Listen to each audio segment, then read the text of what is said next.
She thought she was untouchable. She thought the rules bent for her, not against her. For years, Claire Whitmore ruled the first-class cabin like her own private kingdom. She decided who belonged, who got a smile, who was treated with warmth and who was met with cold, polite dismissal. She believed she could move through the world unquestioned, unchallenged until the day she picked the wrong passenger. Eleanor Price wasn't just any woman in first class. She wasn't just another name on a boarding pass. And Claire? She didn't just make a mistake. She dug her own grave. One subtle act of discrimination at a time. What started as a quiet humiliation, a single denied drink, a meal withheld, spiraled into something Claire never saw coming. By the time the plane landed, she wasn't just a flight attendant anymore. She was a woman being escorted off the aircraft, stripped of the power she had taken for granted. And Eleanor? She never had to raise her voice. How does a woman go from commanding the skies to being banished from them? Where in the world are you watching from today? If you love stories like this, make sure to like this video, hit subscribe, and turn on notifications because you won't want to miss what happens next. Now, let's get into it. Eleanor Price stepped onto Flight 708 with the kind of confidence only earned through years of breaking down doors that were never meant to open for her. She adjusted the lapel of her blazer, fine Italian wool, understated but commanding. Her heels clicked against the sleek flooring of the jet bridge, a metronome to her measured, deliberate steps. First class was nearly full when she arrived at her seat 3A. A window seat. She exhaled slowly as she placed her leather briefcase beside her, then lowered herself into the plush chair. It was a small moment of relief, a breath before the world caught up with her again. But it didn't take long. She felt it before she saw it, the heavy weight of an unseen presence. A hesitation, a shift in the air. A woman's voice cut through the hum of boarding passengers. "Ma'am, are you sure you're in the right seat?" Eleanor looked up. The flight attendant was standing over her, a tight-lipped smile frozen in place. Her hands clasped firmly in front of her navy blue uniform. Her name tag read Claire Whitmore. Eleanor noted the stiff posture, the furrowed brow that hadn't quite relaxed, the way Claire's gaze flickered just briefly to the other passengers as if searching for confirmation, for agreement, for someone to say, "Yes, she doesn't belong here." Eleanor had lived through this before. The words were always different. The setting changed, but the sentiment remained the same. She kept her face unreadable as she reached for her purse, pulled out the crisp white boarding pass, and handed it over. No emotion, no hesitation, just facts. Claire took it without a word, her fingers tightening ever so slightly around the edges. She scanned the details. Then, a pause, a beat too long. The people around them had noticed now, the silver-haired businessman in 3B. The young couple in 2A and 2B whispering between themselves.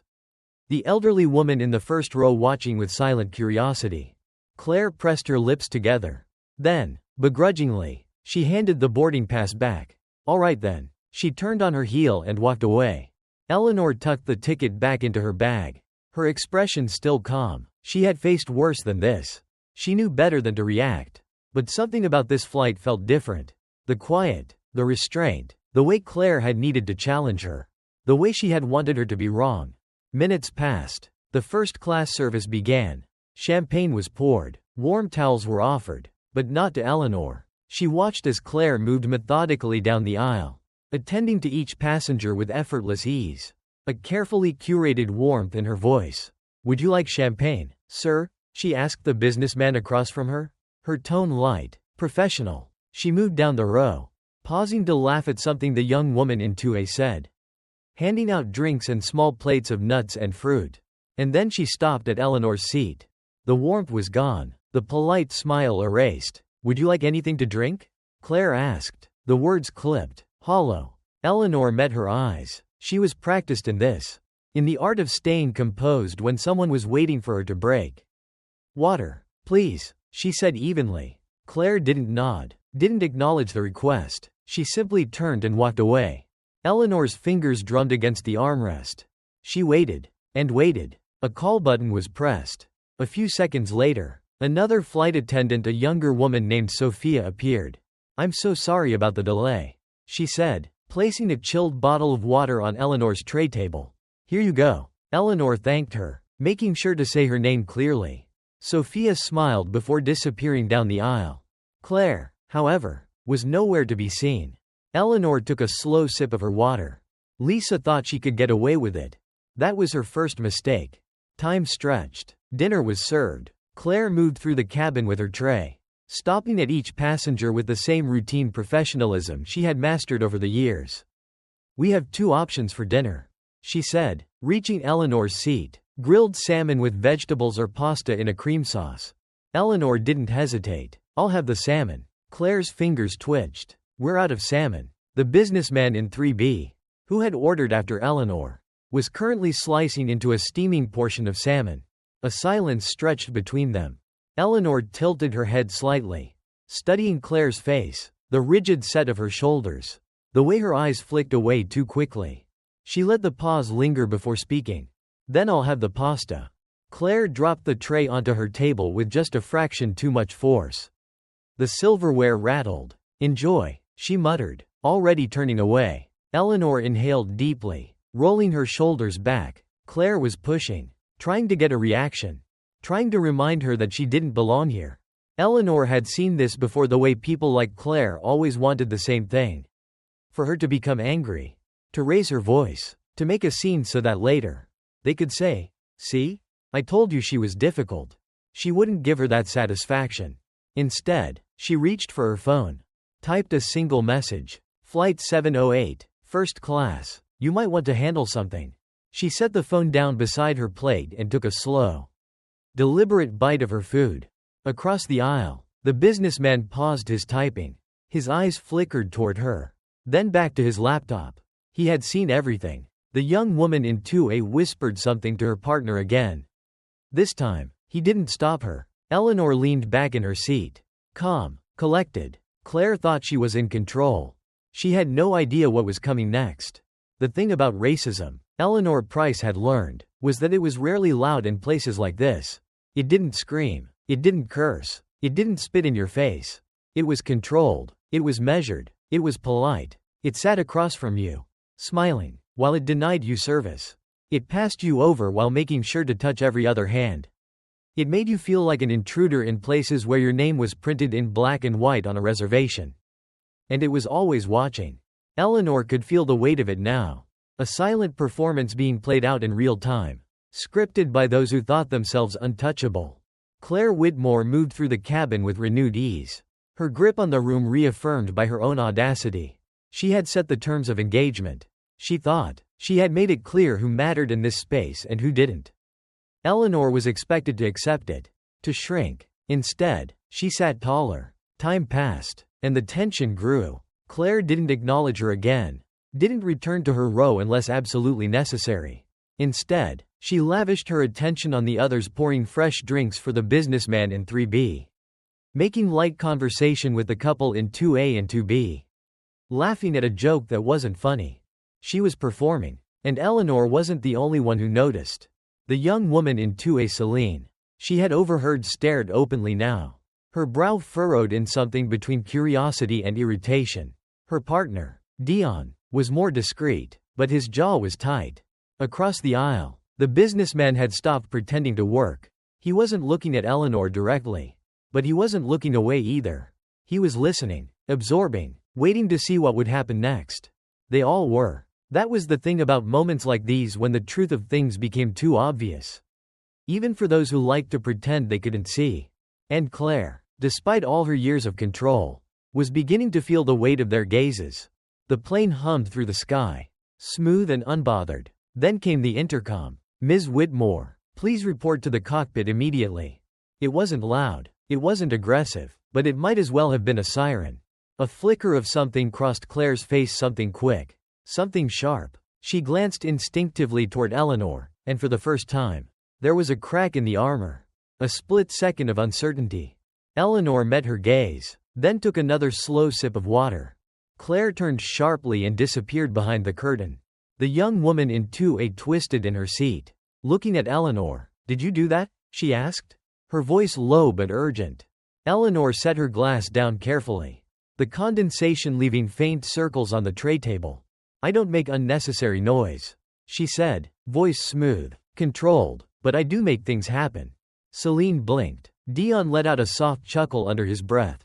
And then, The waiting began. Behind the curtain, in the dim glow of the cockpit hallway, Claire was met with a voice she did not want to hear.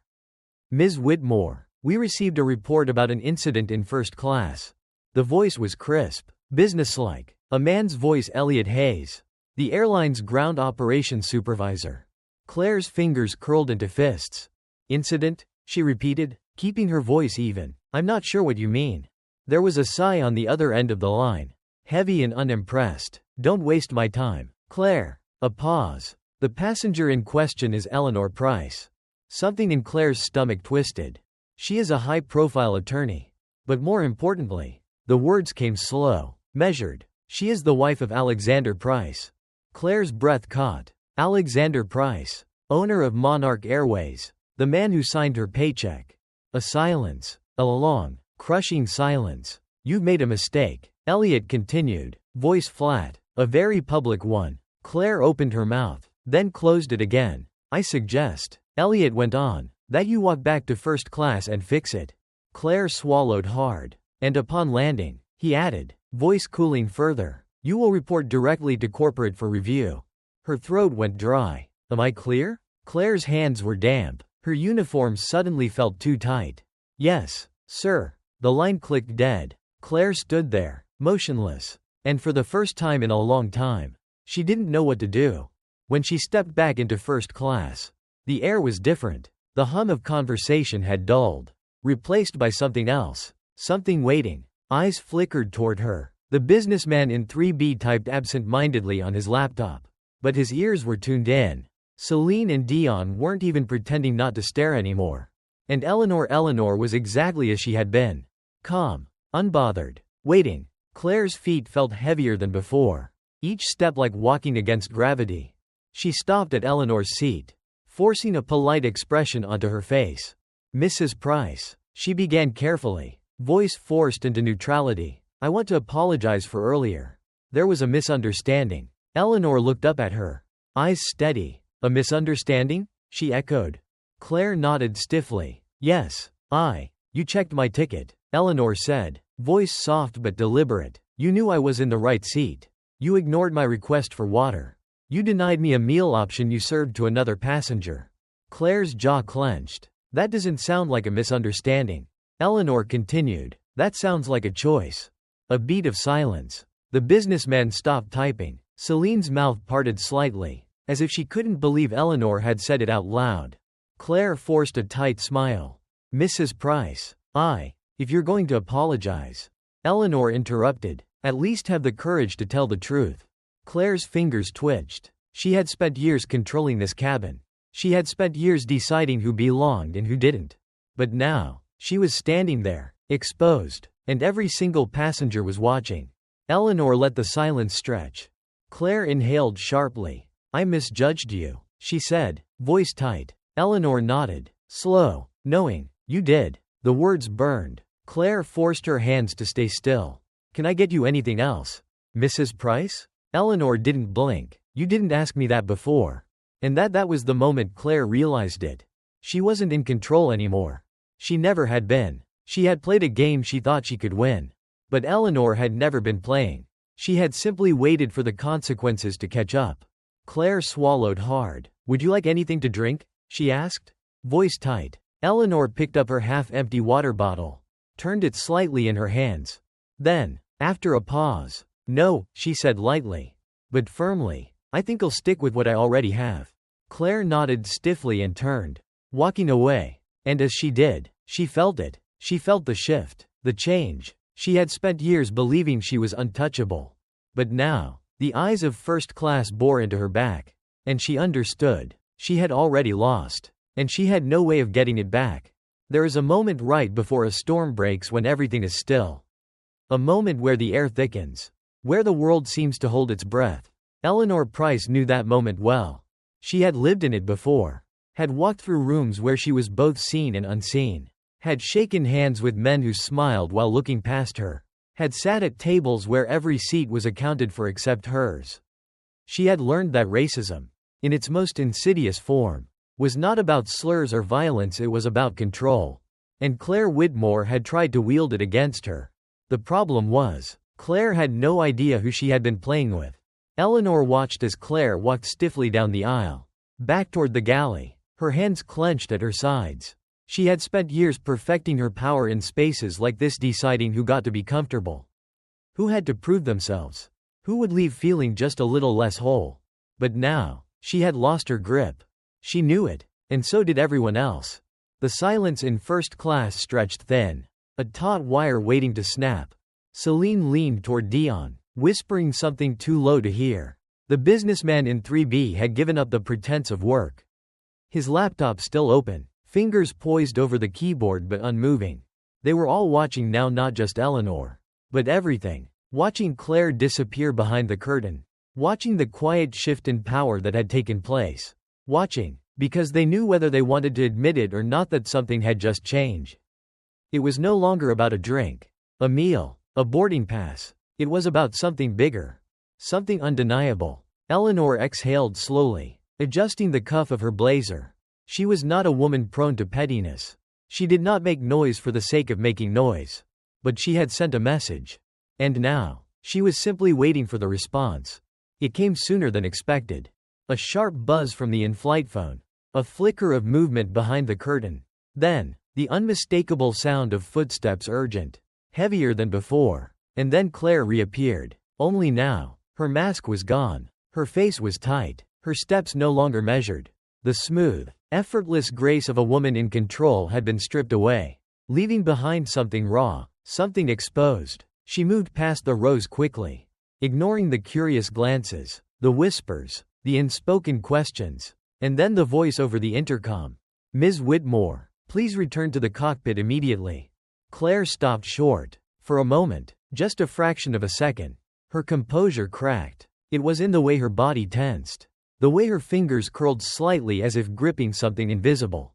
She turned, stiffly, back toward the galley, disappearing behind the curtain once more. Celine let out a low breath. "Damn," she murmured under her breath. "It's happening." Dion smirked slightly, shaking his head. "Took long enough." Eleanor didn't react. She didn't need to, because Claire Whitmore was about to learn exactly how far a single mistake could go. Behind the curtain, in the cramped hallway of the cockpit entrance, Claire's world was coming apart at the seams. "Ms. Whitmore." The voice belonged to Dominic Harper, the airline's vice president of operations.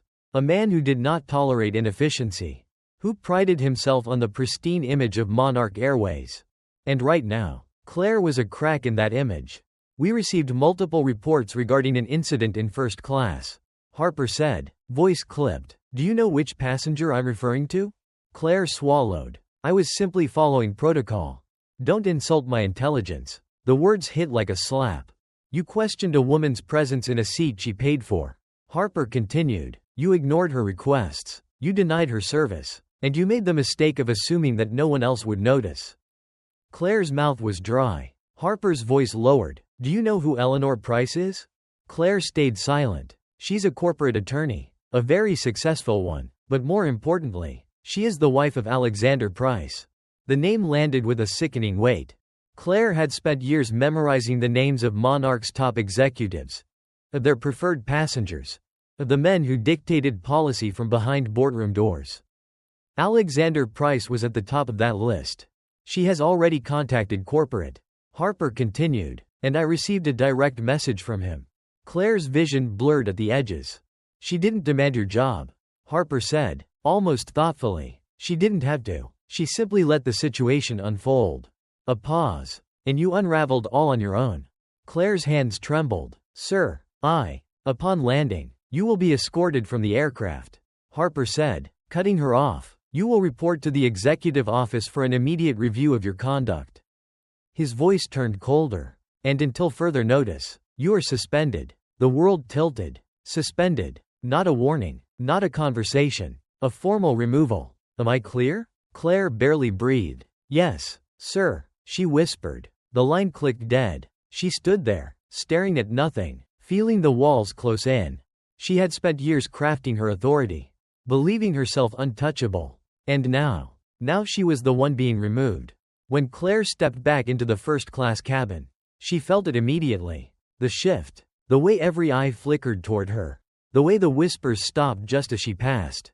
The way she, for the first time, was the subject of scrutiny instead of the enforcer of it. She had spent her career deciding who belonged. And now, she knew exactly what it felt like not to. Eleanor had not moved. She sat with the same effortless composure, her fingers lightly resting on the rim of her glass, her expression unreadable. She hadn't needed to raise her voice. She hadn't needed to fight. She had simply let Claire destroy herself. The final humiliation came when two uniformed officers stepped onto the plane. They moved with precision, their gazes already locked onto Claire before she could even pretend not to notice. A hush spread through the cabin as one of them spoke. "Ms. Whitmore, we need you to come with us." The businessman in 3B shifted uncomfortably. Celine and Dion openly stared. Claire felt her throat close, the burn of embarrassment crawling up her spine. She turned, looking instinctively, desperately toward Eleanor. But Eleanor was already reaching for her bag, already preparing for landing, already moving on. And that was the final blow. Because this had never been a battle for her. Claire had made it one. And now, she was the only one left standing in the wreckage. The thing about power was that it was only real for as long as others agreed to pretend it existed. Claire Whitmore had spent years walking through airports, through first-class cabins, through the quiet sanctuaries of the privileged, believing she had it. She had wielded it in glances, in clipped words, in choices that could never quite be proven as deliberate. She had thought herself untouchable because the rules had always bent in her favor. Because she had always known how to move, how to shift the weight of a room just enough to remind people like Eleanor Price that their presence was tolerated, not welcomed. But now she was the one who was being watched. The two uniformed officers who had stepped onto the plane stood motionless, their presence commanding without force. They did not reach for her. They did not grab her arms or make a scene. They didn't have to. The simple act of standing there, of waiting, was humiliation enough. A hushed energy spread through first class. No one spoke, but they didn't need to. The silence carried everything: curiosity, discomfort, the sharp, quiet understanding that they were witnessing the kind of reckoning that rarely played out in places like this. Eleanor sat unmoved, her posture steady, her presence a quiet, steady force. She had not asked for any of this, had not demanded anything beyond basic decency. And yet, Claire had delivered the consequence of her own arrogance right into Eleanor's hands. Celine, the young woman in 2A, whispered something to Dion, her partner. He shook his head slowly, as if he couldn't quite believe it, as if he had seen things like this play out before, but never with an ending like this. Across the aisle, the businessman in 3B had abandoned the pretense of his laptop entirely. His hands were clasped together, elbows resting on the tray table. He wasn't watching Claire anymore, he was watching Eleanor. Because the power had shifted. And they all knew it. Claire's breath was shallow as she took a single step forward, then another. The walk toward the officers felt endless, her legs heavy, her body betraying the panic building inside of her. She knew how this worked. She had watched passengers escorted off flights before. People who had shouted too loudly, who had argued with attendants, who had demanded what they had already paid for and been punished for daring to do so. But this was different, because she had spent her career making the rules. And now the rules had turned on her. Her face burned as she forced herself forward, past the rows of silent passengers, past the eyes that followed her every move. When she reached the front of the cabin, one of the officers, a tall man with unreadable eyes, gave a small nod. "Ms. Whitmore, please come with us." Her jaw tightened. She turned, just slightly, toward the cockpit, as if searching for a way out.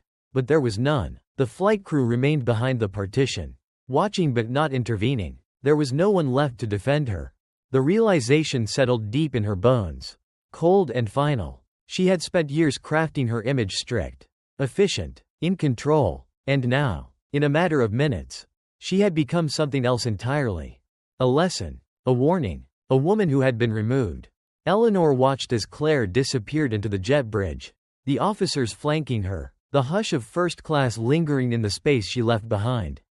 She took a slow breath, feeling the tension begin to ease, the weight of the moment shifting, settling. The plane had landed, the seatbelt sign had dinged, and just like that, the world moved on. Passengers stood, gathering their things. Conversations restarted. though quieter now, more careful. Celine turned in her seat, looking at Eleanor with something like admiration, something like disbelief. "You didn't even have to raise your voice," she murmured. Eleanor gave a small smile.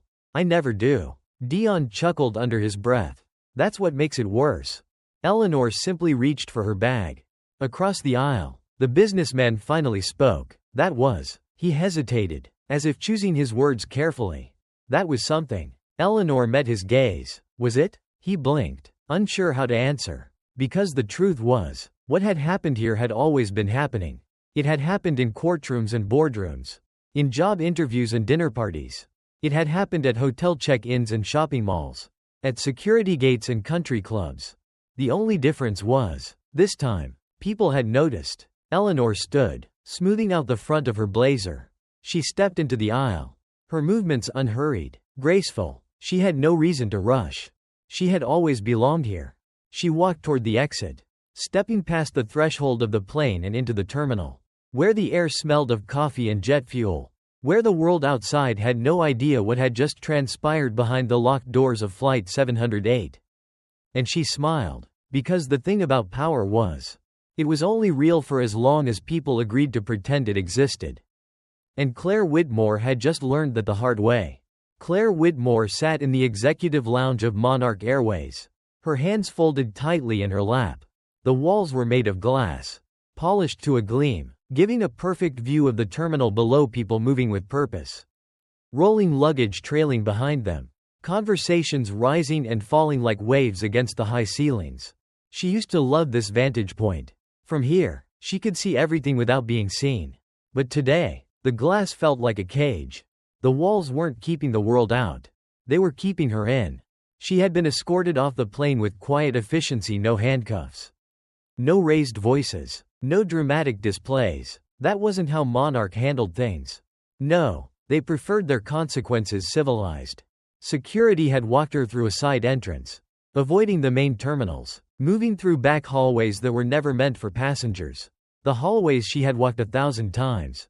But never like this. Not as a liability. Not as a woman waiting for judgment. Now she sat alone, waiting for the inevitable conversation that would determine what happened next.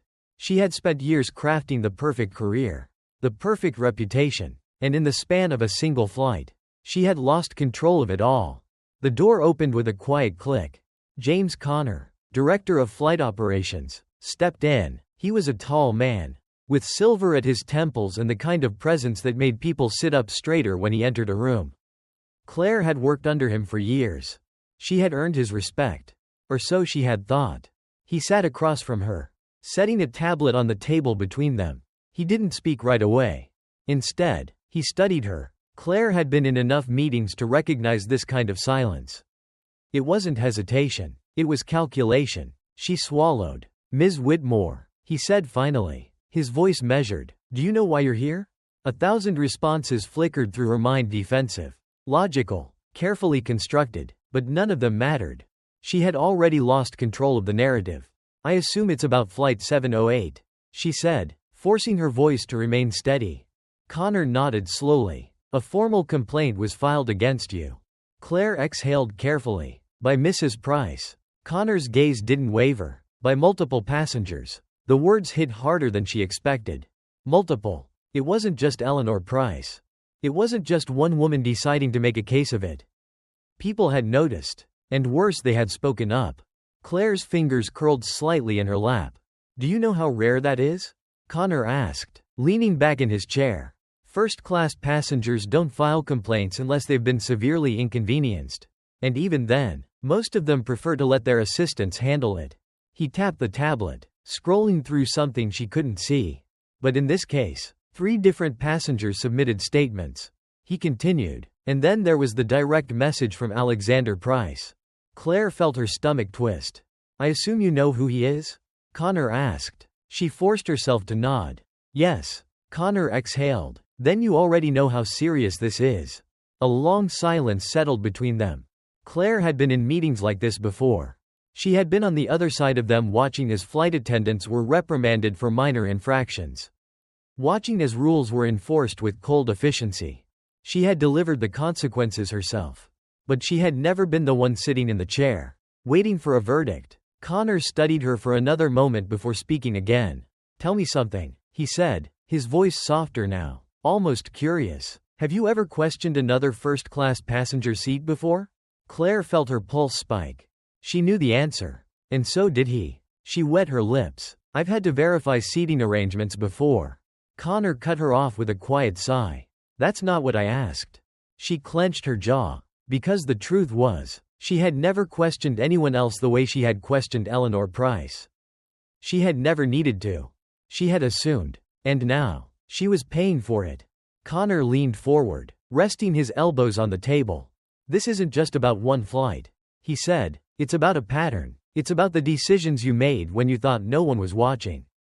Claire swallowed hard. "You thought you were in control," he continued, "but what you didn't realize was that you were being watched, too." Her breath came shallower now, the weight of his words pressing down on her. She had spent years enforcing unspoken rules. And now, for the first time, she was being forced to confront the consequences of them. Connor tapped the tablet again. "Here's what's going to happen," he said. "You are officially suspended, effective immediately." The words landed like a punch. Not a warning. Not a probation period. A suspension. Her career, everything she had built, was suddenly hanging by a thread. Connor's gaze was steady. "You will be contacted within the week regarding next steps," he said. "Until then, you are not to enter any Monarch Airways facility or access any company systems." Claire's hands felt numb. He watched her carefully, as if waiting for her to fight, to argue, to defend herself. But she didn't. She couldn't. Because for the first time, she understood. She had already lost. Connor exhaled slowly. "Do you have anything to say?" Claire opened her mouth, then closed it again. Because what was there to say? That she was sorry? That she hadn't meant it? That she hadn't realized what she was doing? She had spent her career believing she was right. And now she didn't know who she was anymore. She inhaled shakily. "I understand," she said quietly. Connor nodded, as if that was the only answer he had expected. He stood. Claire did the same, her legs unsteady beneath her. "You can leave through the employee exit," he said, gesturing toward the door. "Security will escort you." She nodded, numb. Her feet carried her forward on instinct alone. Out of the glass-walled room. Past the quiet, watching faces of executives who once spoke to her as an equal but now regarded her as a cautionary tale. The hallway stretched long and empty. Her own reflection followed her in the polished windows. But she barely recognized the woman staring back. She had spent years believing she was untouchable. And now, she knew exactly what it felt like to be erased. She reached the exit, stepping into the crisp evening air, where the distant hum of airplanes filled the silence. She had walked into this airport that morning believing she owned the space she moved through. And now, she was walking out of it with nothing. And there was no one else to blame. The airport felt different now. Claire Whitmore had walked these halls 1,000 times. Always with purpose. Always with the quiet confidence of someone who knew exactly where they belonged. But now, as she stepped out of the executive offices and into the cool, sterile air of the employee exit, that confidence had disappeared. She wasn't walking through the airport anymore. She was being escorted out of it. Security had not placed a hand on her. They didn't need to. The presence of 2 officers flanking her, their silence thick with quiet authority, was enough. The shame of it clung to her skin like sweat. And the worst part was nobody even had to say what had happened. She could see it in the way people looked at her, the way their gazes flicked toward her, then away, like she was a cautionary tale unfolding in real time. She had spent years controlling spaces like this. And now, the space had rejected her completely. She reached the staff parking lot, fumbling for her keys. Her fingers shook as she pressed the unlock button. The chirp of her car door unlocking cutting through the silence. She slipped inside, shutting the door harder than necessary. Her breath uneven. And then she sat there. She didn't turn on the engine. She didn't move. For the first time in her career. For the first time in years. There was nowhere left to go. Her hands gripped the steering wheel, knuckles whitening as she forced herself to breathe. It had all happened so fast.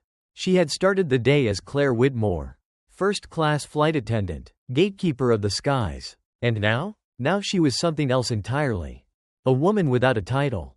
A woman without control. A woman who had spent her entire career deciding who belonged only to find herself unceremoniously removed. The irony of it made her stomach twist. Her phone vibrated on the passenger seat. She hesitated before picking it up. The name flashing on the screen made her chest tighten. Kendra Wallace. A fellow flight attendant. A friend. Someone who had always answered Claire's calls when she needed an ally. But now, Claire wasn't so sure. She let the phone ring twice before answering. Hello. There was a long silence on the other end.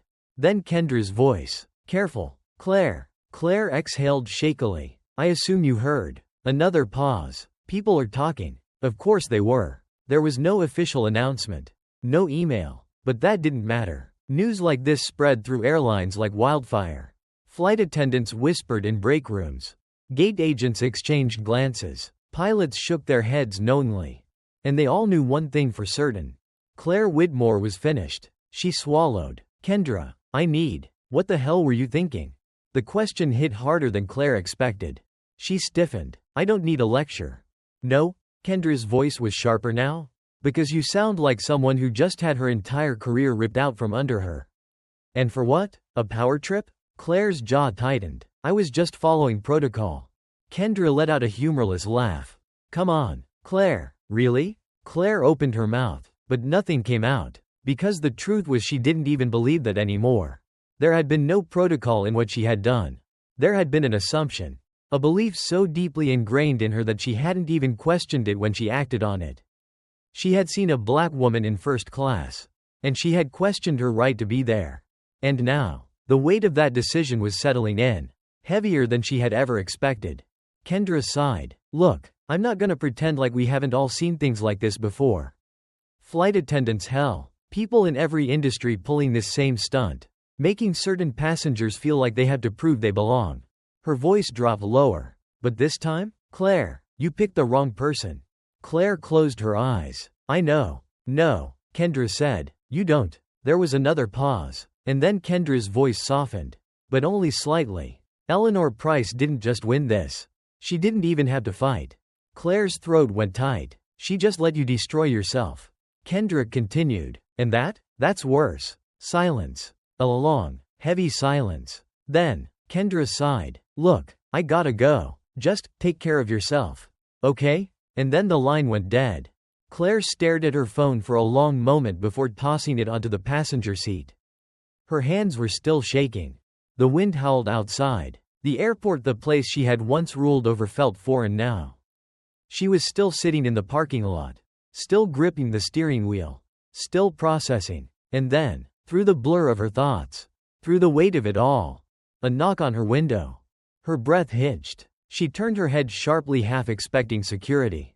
Or maybe someone from corporate. Maybe even Kendra, coming back to tell her one last uncomfortable truth. But it wasn't any of those things. It was her. Eleanor Price. Claire froze. For a second, she considered not rolling the window down. But what was the point? She reached for the button, hesitating only briefly before pressing it. The window lowered, just enough. Eleanor stood there, hands in the pockets of her blazer. Her expression unreadable. Claire braced herself for a final blow. A triumphant smirk. A cutting remark. A reminder of who had won. But Eleanor simply looked at her. Then, she said quietly, evenly, "You thought I didn't belong there." Claire's throat closed. Eleanor didn't look angry. She didn't look triumphant. She looked like someone who had already moved on. Like someone who had already expected this to happen. "I didn't have to do anything." Eleanor continued. "You did it all on your own." Claire swallowed hard. And then, the final words. "I hope you sit with this." Eleanor said. "Really sit with it." She turned, walked toward a black town car waiting by the curb. Claire sat there, watching as the car pulled away, disappearing into the steady hum of airport traffic. The world moved on. And Claire. She was left sitting in the stillness of her car, with nothing but her own reflection staring back at her. She had spent her life believing she had the power to decide who belonged. And now, she understood. She had never had that power at all. Claire Whitmore had never felt small before. Not when she first walked into flight school, standing among fresh-faced recruits. Her posture stiff with ambition. Not when she earned her first promotion. When her name was printed on crisp employee records. when her uniform fit her like it had been tailored for authority. She had spent years perfecting the art of control, how to walk through spaces like she owned them. How to shift the weight of a conversation without ever raising her voice. She had believed that power was something you held. But now, sitting in her car, staring at the reflection of herself in the rearview mirror, she had never felt smaller.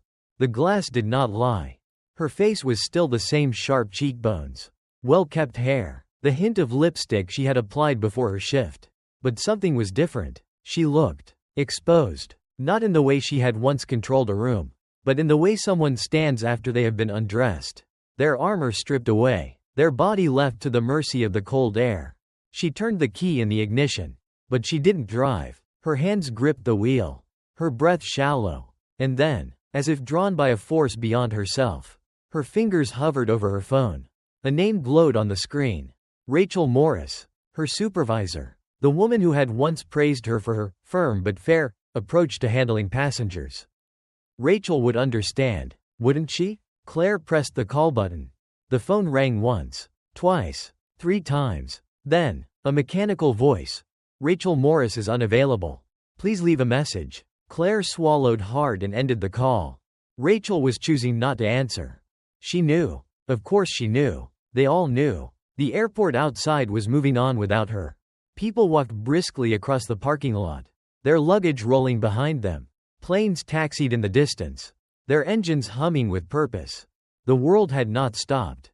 Not for her. Not for what had happened. And yet, her life, the life she had so carefully built, had ground to a halt.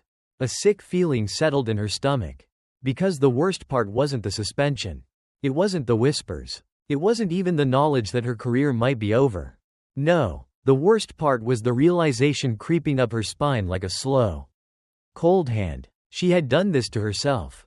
There was no conspiracy, no misunderstanding. No one had twisted her words, exaggerated her actions, taken anything out of context. She had made a choice. A simple, instinctual choice. She had looked at Eleanor Price poised, confident, seated in first class and assumed she didn't belong. And that assumption had been her undoing. Her stomach turned at the memory. Because it hadn't just been Eleanor. How many times had she done this before? How many moments, small and unnoticed, had played out just like this? The casual dismissals, the little obstacles placed in someone's way, the extra scrutiny given to certain passengers. How many people had walked off a plane feeling just a little less than they had before they boarded? She had thought herself above it. She had thought herself different. But wasn't that always the lie? A sharp knock on her window jolted her out of her thoughts. Her head snapped up, heart racing. For a brief, absurd moment, she thought it might be her again, Eleanor. Back for one final word. One last glance at the wreckage. But it wasn't. It was a young security officer. He stood outside her car, hands clasped in front of him, his expression unreadable. She rolled the window down just slightly. "Ma'am," he said, his voice calm, "I'm going to have to ask you to leave the premises." Claire blinked. "What?" He gestured toward the airport. "Your employee access has been revoked. I've been asked to ensure that all suspended personnel leave airport property immediately." The final humiliation. The severance from the place she had once commanded. Her pulse pounded in her ears. For years, she had walked these halls, her badge swinging from her neck, her authority unquestioned. Now she was being escorted away like a trespasser. She forced a tight nod. Understood. She rolled up the window, her hands shaking as she shifted into gear. The car eased forward, rolling toward the exit, past the terminals, past the airport she had once ruled over. She gritted her teeth, her knuckles white against the steering wheel. And then, she glanced one last time in the rearview mirror. And the woman staring back at her. She did not recognize her at all. Claire Whitmore drove aimlessly. The streets stretched before her in blurred ribbons of light, the glow of traffic signals bleeding into the early evening haze. She had no destination, just the road, the engine humming beneath her hands, and the dull ache of something unraveling inside her. The world outside moved on. Pedestrians crossed streets without urgency. A mother pushed a stroller past a cafe. A group of business travelers stood outside a hotel, rolling suitcases clicking against the pavement. It was all so normal. And yet, nothing felt normal anymore. She gripped the wheel tighter. She could still hear Eleanor Price's voice, steady and composed, pressing against the raw edges of her mind. I hope you sit with this. Really sit with it. The words followed her. They would not let her go. She hadn't gone home. Home would mean facing herself in a space that had once felt safe. But now it would be too quiet, too confining. Instead, she found herself in a parking lot. Not just any parking lot. The one outside Monarch Airways corporate headquarters. The building loomed against the night sky, all sharp lines and cold glass. She had spent years walking through its doors, taking the elevator to the executive floor for briefings, meetings, performance reviews that had always gone well until now. She stared at the building, a sinking weight in her chest. Somewhere inside, they were discussing her. Her name was being spoken in hushed tones. Her record pulled up on glowing screens. Her past actions dissected by people who had once trusted her. She had been someone here. Someone who mattered. And now, she was just another problem to be handled. Her fingers trembled as she reached for her phone. She scrolled past unread messages, past missed calls from unknown numbers, past the silence where Rachel Morris's name should have been. Then she landed on another name. Her mother. She hesitated. And then, before she could stop herself, she pressed the call button. The line rang twice before a familiar voice answered. Claire? She swallowed. Hi, Mom. A pause. Then, what's wrong? It was uncanny. How quickly her mother always knew. Claire let out a slow breath. I made a mistake. Silence. Then, softly. What kind of mistake? Her throat tightened. How could she explain? How could she put into words the weight pressing against her chest? The way she had spent her entire career believing she was right, believing she was the good one. The one who followed the rules. The one who deserved the power she wielded. How could she admit that she had been wrong? That she had spent years enforcing something she didn't even fully understand until it had turned on her? That the very system she had believed in had swallowed her whole the moment she had stepped out of line? She closed her eyes. Her voice faltered. She couldn't say it. Not yet. Her mother waited. Then, in that same patient voice, come home. Baby. Claire's breath hitched. Home. As if it were still that simple. She didn't go home. Not yet. Instead, she found herself parked outside a small bar on the edge of town. The kind of place where no one would recognize her. Where the lights were dim enough to make people's failures look smaller. She ordered a drink. It sat in front of her, untouched, as she stared at the condensation pooling at the base of the glass. The TV above the bar flickered between news channels, stock reports, weather updates. Then, suddenly Monarch Airways. Her stomach turned. She reached for the volume control on the remote sitting on the bar, turning it up just slightly. The news anchor's voice was smooth, professional. Reports indicate that a senior flight attendant with Monarch Airways has been suspended following multiple complaints of discriminatory behavior. Claire's grip on the glass tightened. They didn't say her name. But they didn't have to. It was her. The bartender glanced at the screen. Then at her, curiosity flickering in his gaze. She turned the volume down again. The world knew. Not just the airline. Not just Eleanor. The world. The bar felt smaller. The air, heavier. She had spent her life believing she could control perception. But now, perception had turned against her. She left the bar without drinking. The night was colder now. The wind cutting sharper. She stood outside, inhaling deep, unsteady breaths. And for the first time, she allowed herself to think, what if I don't come back from this? Because wasn't that what she had always told herself? That people like her came back? That mistakes could be brushed aside? That the world always found a way to reset for people who looked like her? But the truth was she wasn't so sure anymore. She had spent her life looking at people like Eleanor Price and seeing an obstacle. A challenge, a question that needed answering. She had never stopped to wonder. How often had she been the one in the wrong? How often had she been the obstacle? The wind howled around her, biting at the edges of her coat. For the first time in her life, Claire Whitmore had no answer. She turned, stepping into the night, with nothing left but the weight of her own reflection, and the knowledge that she would have to carry it, wherever she went next.